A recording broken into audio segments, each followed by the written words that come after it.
اعوذ باللہ من الشیطان الرجیم بسم اللہ الرحمن الرحیم۔ آج کی کلاس میں ہم حدیث پاک کے بارے میں جانیں گے۔ حضور صلی اللہ علیہ وآلہ وسلم نے جو گفتگو فرمائی ہے، حضور صلی اللہ علیہ وآلہ وسلم کے کلام کو عرف میں حدیث کہا جاتا ہے۔ قرآن مجید فرقان حمید کے اندر یہ لفظ بہت سارے مقامات پہ کثیر آیات مبارکہ میں یہ لفظ حدیث کا آیا ہے، اور حدیث رسول کے اندر بھی یہ لفظ استعمال ہوا ہے۔ قرآن مجید فرقان حمید کے اندر اللہ رب العزت نے ارشاد فرمایا وَإِذْ أَسَرَّ النَّبِيُّ إِلَىٰ بَعْضِ أَزْوَاجِهِ حَدِيثًا۔ دوسرے مقام پہ اللہ رب العزت نے ارشاد فرمایا وَمَنْ أَصْدَقُ مِنَ اللَّهِ حَدِيثًا۔ تیسرے مقام پہ فَبِأَيِّ حَدِيثٍ بَعْدَهُ يُؤْمِنُونَ فَأَعْرِضْ عَنْهُمْ حَتَّى يَخُوضُوا فِي حَدِيثٍ غَيْرِهِ۔ اسی طرح قرآن مجید کے اندر کثیر آیات مبارکہ کے اندر لفظ حدیث جو ہے یہ استعمال ہوا ہے، اور احادیث مبارکہ کے اندر یعنی حضور صلی اللہ علیہ وآلہ وسلم کے فرامین کے اندر بخاری اور مسلم سیاستہ کے اندر کئی مقامات پہ حدیث کا لفظ جو ہے استعمال ہوا ہے۔ حدیث بروزن فعیل، حدیث کا لغوی معنی هو الکلام مطلقا قلیلہ و کثیرہ۔ مطلق کلام کو چاہے وہ تھوڑا ہو یا زیادہ ہو اس کو حدیث کہتے ہیں، یعنی یہ اس کا لغوی معنی ہے۔ اس کے بعد جب ہم حدیث کی تعریف کی طرف آتے ہیں تو اس کی دو قسم کی تعریفیں ہیں، ایک اخص مطلق ہے حدیث کی تعریف، اور ایک عام مطلق ہے۔ ایک تعریف وہ ہے جو عمومی طور پہ عام بیان کی جاتی ہے۔ حدیث کی اصطلاحی تعریف وہ کیا ہے؟ ما اضیف الی النبی صلی اللہ علیہ وآلہ وسلم من قول او فعل او تقریر او وصف خلقی او خلقی، جو قول، فعل یا تقریر یا جسمانی سراپا یا عادات یا اخلاق جن کی نسبت حضور صلی اللہ علیہ وآلہ وسلم کی طرف ہو ان کو حدیث کہتے ہیں۔ یہ حدیث کی عام تعریف ہے۔ دوسری اس کی تعریف تدریب الراوی کے اندر اس کی تعریف ہے المراد بالحدیث فی عرف الشرع ما یضاف الی النبی صلی اللہ علیہ وآلہ وسلم۔ کہتے ہیں کہ عرف شرع میں حدیث سے مراد ہر وہ چیز جو آپ صلی اللہ علیہ وآلہ وسلم کی طرف منسوب کی جائے اس کو حدیث کہتے ہیں۔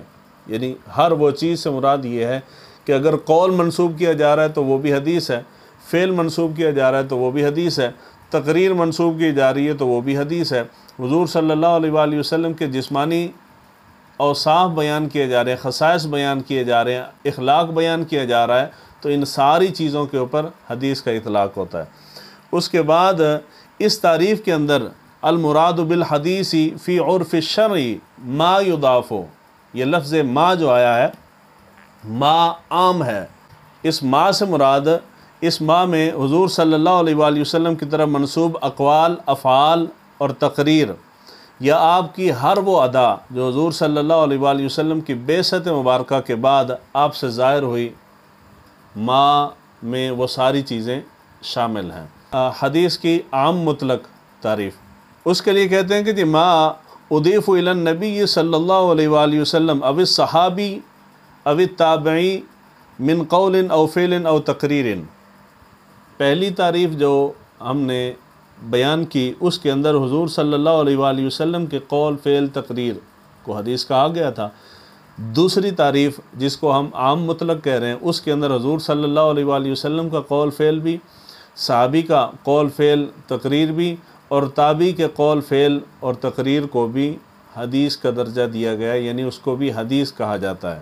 اب اس تعریف کے اندر جو سب سے پہلا لفظ استعمال ہوتا ہے ما اضیف الی النبی صلی اللہ علیہ وآلہ وسلم من قول۔ قول سے مراد کیا ہے؟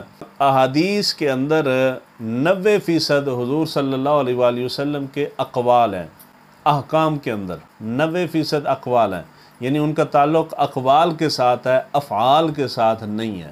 اقوال کیا؟ قال قال رسول اللہ صلی اللہ علیہ وآلہ وسلم، یہ کیا؟ یہ حضور صلی اللہ علیہ وآلہ وسلم کے اقوال ہیں، افعال نہیں ہیں۔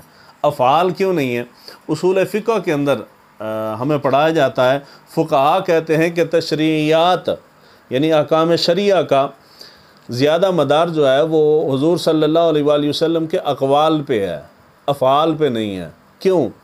کیونکہ فعل میں احتمال ہوتا ہے، کس چیز کا؟ فعل میں اختصاص اور خصوصیت کا احتمال ہوتا ہے۔ اس سے مراد کیا ہے کہ حضور صلی اللہ علیہ وآلہ وسلم نے ایک کام کیا، ضروری نہیں حضور کا ہر فعل امت کے لیے نہیں ہوتا، بعض افعال حضور کے ایسے ہیں جو حضور کے ساتھ ہی خاص ہیں، یعنی وہ حضور صلی اللہ علیہ وآلہ وسلم کی خصوصیت ہے، وہ امت کے لیے نہیں ہوتے۔ اس کی مثال حضور صلی اللہ علیہ وآلہ وسلم نے 4 سے زائد شادیاں کی، 9 شادیاں کی، تو یہ حضور کا فعل ہے۔ اب حضور کے فعل کو دیکھ کے کوئی بھی امتی حضور صلی اللہ علیہ وآلہ وسلم جتنی شادیاں نہیں کر سکتا۔ حضور کا قول نہیں ہے کہ جی 9 شادیاں کرو، قول اور ہے، حضور صلی اللہ علیہ وآلہ وسلم کا فعل کچھ اور ہے۔ حضور صلی اللہ علیہ وآلہ وسلم نے غائبانہ نماز جنازہ پڑھی نجاشی کی، تو یہ حضور صلی اللہ علیہ وآلہ وسلم کا فعل ہے، حضور کا قول نہیں ہے۔ حضور صلی اللہ علیہ وآلہ وسلم نے صوم وصال رکھے، حضور کا یہ قول نہیں ہے، حضور صلی اللہ علیہ وآلہ وسلم کا فعل ہے۔ افعال میں احتمال ہوتا ہے، اقوال کے اندر احتمال نہیں ہوتا، یعنی اقوال جو ہیں یہ عام ہیں۔ جب استعمال ہوا قول تو اس سے مراد یہ ہے کہ حضور صلی اللہ علیہ وآلہ وسلم کے اقوال، تو اقوال سے مراد کیا ہے؟ مسند احمد بن حنبل کے اندر، اب اس سے ہمیں اندازہ ہوگا کہ حضور صلی اللہ علیہ وآلہ وسلم کے اقوال کتنے ہیں۔ مسند احمد بن حنبل کے اندر امام احمد بن حنبل فرماتے ہیں، میں نے اپنی مسند کو 7,50,000 روایات سے منتخب کیا ہے، یعنی اتنی روایات کا اتنا بڑا ذخیرہ امام احمد بن حنبل کے پاس تھا۔ ان روایات میں سے امام احمد بن حنبل نے اپنی مسند جو ہے اس کو مرتب کیا۔ اس کے بعد امام مالک فرماتے ہیں، امام مالک کو 1,00,000 احادیث جو ہیں احادیث رسول وہ یاد تھیں۔ امام بخاری کے بارے میں آتا ہے، امام بخاری کے 1,000 شیوخ تھے، یعنی اساتذہ تھے۔ 1,000 اساتذہ سے امام بخاری نے 6,00,000 احادیث مبارکہ سنی اور ان کو لکھا۔ پھر ان میں سے 1,00,000 صحیح اور 2,00,000 غیر صحیح روایات آپ نے یاد کی، یعنی کل ملا کے 3,00,000 احادیث پاک جو ہیں وہ امام بخاری کو یاد تھیں۔ پھر ان 3,00,000 احادیث میں سے 8,000 احادیث کو منتخب کر کے امام بخاری نے یہ الجامع الصحیح مرتب کی، جس کو آپ بخاری شریف کہتے ہیں۔ امام مسلم کے بارے میں آتا ہے، امام مسلم نے اپنے مشائخ سے 5,00,000 احادیث مبارکہ لیں اور ان میں سے 7,275 احادیث کو منتخب کر کے تو امام مسلم نے اپنی یہ مسلم شریف مرتب کی۔ اب سوال آئے گا، یعنی یہ تو صرف 2-3 محدثین کے بارے میں ہم نے بات کی، تو سوال آئے گا کہ جی لاکھوں کی تعداد میں احادیث ہیں، ایک ایک امام کے پاس 2-2 3-3 لاکھ احادیث ہیں، تو سوال آ جائے گا کہ پھر کل احادیث ہیں کتنی؟ یہ جاننے سے پہلے کہ کل احادیث کتنی ہیں، پہلی چیز جو ہمیں سمجھنی چاہیے وہ یہ ہے کہ حدیث کا اطلاق کس پہ ہوتا ہے۔ محدثین جب حدیث کہتے ہیں تو اس سے مراد کیا ہے؟ حدیث سے مراد حضور صلی اللہ علیہ وآلہ وسلم کا جو قول ہے، یعنی جو متن ہے، صرف اس متن کو حدیث نہیں کہتے، جو سند ہوتی ہے جو ہمیں اس متن تک لے کے جاتی ہے، اس سند کو بھی حدیث ہی کہا جاتا ہے۔ جب کسی محدث نے کہا کہ مجھے 10,00,000 احادیث یاد ہیں، تو اس سے مراد یہ نہیں کہ ان کو 10,00,000 احادیث کے متن یاد ہیں، اس سے مراد یہ بھی ہو سکتا ہے کہ ان کو احادیث تو 1,00,000 یاد ہوں، یعنی 1,00,000 متن یاد ہوں، اور 9,00,000 ان احادیث کی اسانید یاد ہوں، طرق یاد ہوں، یعنی سندیں یاد ہوں۔ یعنی ایک متن کی اگر 10 سندیں ہیں تو محدثین کی نظر میں وہ ایک حدیث نہیں ہوتی، متن ایک ہے، اس کی سندیں 10 ہیں، تو محدثین اس کو 10 شمار کرتے ہیں، یعنی 10 حدیثیں یاد ہیں۔ یعنی اگر کسی شخص کو ایک حدیث یاد ہے، ایک حدیث کا متن یاد ہے، اور اس ایک حدیث کے متن کی 10 سندیں یاد ہیں، تو محدثین کی نظر میں یہ نہیں کہا جائے گا کہ اس کو ایک حدیث یاد ہے، محدثین کہیں گے کہ جی اس کو 10 حدیثیں یاد ہیں۔ تو جب ہم کہتے ہیں کہ فلاں محدث کو، فلاں امام کو اتنی احادیث یاد تھی، تو اس سے مراد لازمی یہ نہیں ہے کہ ان کو اتنے متن یاد تھے، اس سے مراد سندیں بھی ہو سکتی ہیں، یعنی ان کو کچھ متن یاد ہوں گے، پھر ان متنوں کی ایک ایک متن کی کئی سینکڑوں یا بعض دفعہ درجنوں اسانید ہوتی ہیں، سندیں ہوتی ہیں، تو ایک محدث کو ایک ایک حدیث کی کئی سندیں یاد ہوتی ہیں، تو اس طرح یہ تعداد جو ہے حدیث کی وہ زیادہ بن جاتی ہے۔ اس کی ایک مثال ہے، ایک معروف روایت ہے، مشہور روایت ہے، انما الاعمال بالنیات۔ یہ اس ایک روایت کی 700 طرق ہیں، یعنی 700 سندیں ہیں۔ اگر کسی شخص کو، کسی امام کو، کسی عالم دین کو یہ ایک متن یاد ہو جائے، انما الاعمال بالنیات، اور اس کے ساتھ وہ 700 اس کی جو اسانید ہیں ان کو یاد کر لے، تو یہ نہیں کہا جائے گا کہ جی اس کو ایک حدیث یاد ہے، نہیں، محدثین کی نظر میں اس کو 700 احادیث یاد ہیں، یہ ہے مراد۔ تو جب ہم کہتے ہیں کہ جی حضور صلی اللہ علیہ وآلہ وسلم کی کل احادیث کتنی ہیں، تو کل احادیث سے مراد صرف ہم متن لیں گے، جو محدثین جو شمار کرتے ہیں متن اور سند دونوں کو، وہ ہم اس کو شمار، اس سے وہ مراد نہیں لیں گے۔ کل روایات کے بارے میں حافظ ابن حجر ان کا قول ہے، انہوں نے امام ابو جعفر محمد بن الحسین البغدادی ان سے نقل کیا ہے، انہوں نے امام سفیان ثوری، امام شعبہ بن الحجاج، امام یحییٰ بن سعید، امام عبد الرحمن بن مہدی، امام احمد بن حنبل کا متفقہ قول نقل کیا ہے، جو بڑا قابل توجہ ہے۔ ان تمام ائمہ نے لکھا ہے کہ حضور صلی اللہ علیہ وآلہ وسلم کی مسند اور صحیح بلا تکرار ارشادات کی تعداد صرف 4400 ہے۔ یعنی یہ کہتے ہیں کہ جی مکررات کو اگر نکال دیا جائے، تکرار کو اگر ختم کر دیا جائے، جو کمزور روایات ہیں ان کو ختم کر دیا جائے، جو مسند اور صحیح درجے کی روایات ہیں ان کو اگر لے لیا جائے، تو حضور صلی اللہ علیہ وآلہ وسلم کے کل فرامین کی تعداد جو ہے وہ 4400 ہے۔ خیر، یہ تو چند ائمہ کا قول ہے، صحیح تعداد کتنی ہے اس کے بارے میں کوئی حتمی رائے محدثین کی نہیں ہے کہ حضور صلی اللہ علیہ وآلہ وسلم کے فرامین کی کل تعداد کتنی ہے۔ یہ گفتگو تھی قول کے متعلق۔ اب آ جاتا ہے حدیث پاک کی تعریف کے اندر جو دوسرا لفظ ہے قول او فعل۔ اب آتے ہیں ہم فعل کے اوپر کہ جی فعل سے مراد کیا ہے۔ فعل سے مراد یہ ہے کہ جس فعل کی نسبت، جس کام کی نسبت حضور صلی اللہ علیہ وآلہ وسلم کی طرف ہو جائے اس کو بھی ہم حدیث کہیں گے۔ اس کی ایک مثال ہے، حدیث پاک کے اندر آتا ہے، صح النبی صلی اللہ علیہ وآلہ وسلم فسجد۔ حضور صلی اللہ علیہ وآلہ وسلم نماز پڑھا رہے تھے، 2 رکعت کی جگہ پہ حضور صلی اللہ علیہ وآلہ وسلم نے 4 رکعت پڑھائیں، یعنی نماز کے اندر سہو ہو گیا، حضور صلی اللہ علیہ وآلہ وسلم نے اس پہ سجدہ سہو کیا۔ یہ کیا ہے؟ یہ حضور صلی اللہ علیہ وآلہ وسلم کا فعل ہے۔ تیسرے اور آخری درجے پہ آ جاتا ہے تقریر، او قول او فعل او تقریر۔ حضور صلی اللہ علیہ وآلہ وسلم کا قول، حضور صلی اللہ علیہ وآلہ وسلم کا فعل، اور تقریر کو حدیث کہتے ہیں۔ تو قول کے بارے میں بھی ہم جان چکے کہ قول سے مراد کیا ہے، فعل سے مراد بھی ہم جان چکے کہ فعل کیا ہے۔ اب آتے ہیں ہم تقریر کے اوپر کہ تقریر سے مراد کیا ہے۔ تقریر نبوی یہ بھی حدیث ہے۔ تقریر جو ہے یہ قرار سے ہے، قرر یقرر تقریراً۔ اس کا معنی ہوتا ہے کسی چیز کو اس کی جگہ پہ ثابت رکھنا یا مضبوط کر دینا، جما دینا۔ اس لیے خطیب حضرات کو مقرر کہا جاتا ہے۔ اب اچھا خطیب کون ہے، اس کو مقرر کیوں کہا جاتا ہے؟ اس لیے کہ جو مقرر جو ہے وہ کیا کرتا ہے کہ بہت سارے دلائل جمع کر کے ایک کے بعد ایک کے بعد ایک دلائل دے کے اپنے موقف کے اوپر جو اس کے سامعین ہوتے ہیں، حاضرین ہوتے ہیں، ان کے ذہن کے اندر اپنی دلیل اور اپنا بیان جو ہے وہ جما دیتا ہے، مضبوط کر دیتا ہے، ان کے دل اور دماغ کے اندر اپنا موقف جو ہے وہ پختہ کر دیتا ہے۔ یہ اصل خطیب کی بات ہو رہی ہے۔